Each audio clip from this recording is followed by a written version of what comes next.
मध्य प्रदेश कांग्रेस की दिल्ली में बड़ी बैठक हुई है। ये बड़ी जानकारी, राज्यसभा सीट को लेकर ये बड़ा मंथन किया गया है। बड़ी बैठक दिल्ली में आयोजित की गई है। पूर्व मुख्यमंत्री कमलनाथ और दिग्विजय सिंह भी इस बैठक में मौजूद थे। प्रदेशाध्यक्ष जीतू पटवारी भी बैठक में शामिल हुए थे। तीनों नेताओं की चर्चा हुई है। प्रदेश प्रभारी हरीश चौधरी के साथ बैठक हुई है।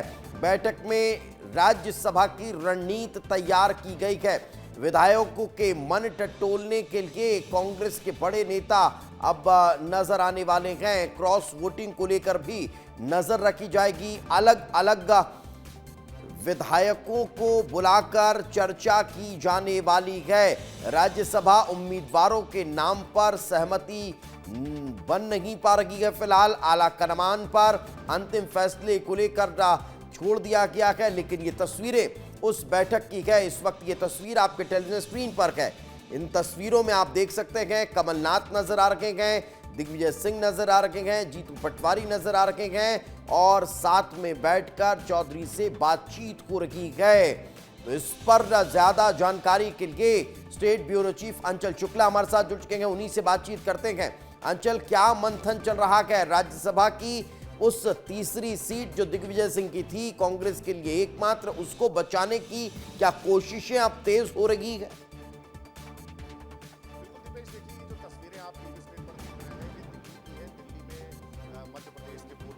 कमलनाथ, दिग्विजय मैं रोक रहा हूं आपका ऑडियो नहीं मिल पा रहा है। बैठक कर रहे हैं 19 जून को मध्य प्रदेश में राज्यसभा जी के लिए चुनाव होने हैं और एक सीट जो दिग्विजय सिंह जिस पर भी वर्तमान में राज्यसभा है वो कांग्रेस की मानी जा रही है और क्रॉस वोटिंग का डर है, इसीलिए सभी जो विधायक हैं उनका मन टटोलने का काम करेंगे और इसके साथ ही अलग अलग खेमे के जो विधायक हैं उनसे बातचीत की जाएगी और वो विधायक जो क्रॉस वोटिंग कर सकते हैं उन पर भी नजर रखी जाएगी। तो एक सीट जो राज्यसभा की कांग्रेस के हिस्से है या हिस्से आ सकती है, उसको बचाने के लिए ये जो बैठक है ये हो रही है। मध्य प्रदेश के 4 प्रमुख लोग वहां पर आपको नजर आ रहे हैं। हरीश चौधरी हैं जो कि मध्य प्रदेश कांग्रेस के प्रभारी हैं, जीतू पटवारी हैं जो कि प्रदेश अध्यक्ष हैं, कमलनाथ और दिग्विजय सिंह पूर्व मुख्यमंत्री हैं। ये सारे ही लोग बैठ के ये मंत्रणा कर रहे हैं कि किस तरीके से जब 19 जून को राज्यसभा के लिए चुनाव होंगे तो एक सीट कांग्रेस की यथावत रहे।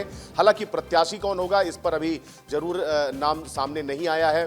क्या दिग्विजय सिंह फिर से रिपीट होंगे या फिर किसी नए चेहरे को मौका दिया जाएगा? देखिए, कई नामों पर चर्चा हो रही थी जिसमें अरुण यादव का भी नाम आ रहा था, कमलेश्वर पटेल का भी नाम आ रहा था।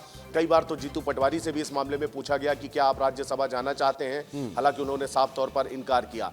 लेकिन इस समय देखा जा रहा है कि कांग्रेस के कई ऐसे नेता हैं जो लगातार प्रदेश के अलग अलग हिस्सों में दौरा कर रहे हैं। कहीं ऐसा तो नहीं कि जयवर्धन या नकुलनाथ को लेकर चर्चा अब चल रही हो कि इन दोनों में से किसी एक को भेजने की सहमति बनाने का प्रयास हो? बिल्कुल बिल्कुल दीपेश, इस बात में कोई शंका नहीं होनी चाहिए कि नकुलनाथ का भी नाम प्रस्तावित हो सकता है, क्योंकि देखिए नकुलनाथ एक ही सीट थी छिंदवाड़ा जो कि कांग्रेस के पास बची थी, लेकिन 2029 के लोकसभा चुनाव में वो भी कांग्रेस के हाथ से फिसल गई और ऐसे में नकुलनाथ का राजनीतिक जो वर्चस्व है वो कहीं ना कहीं छिंदवाड़ा में संकट में है और एक बार फिर से उनको राजनीति में मुख्य धारा से जोड़ने के लिए और राजनीति में सक्रियता उनकी बढ़ाने के लिए हो सकता है कि इस बात के लिए भी कमलनाथ प्रयास करें निश्चित रूप से, जो कि देखने वाली बात होगी। लेकिन क्या इसको लेकर जो रणनीति तैयार की गई है वो भविष्य में दिखाई देती है? क्या जो नाम है वो फाइनल होता है कि आने वाला वक्त बताएगा? फिलहाल बहुत बहुत शुक्रिया इस तमाम जानकारी के लिए।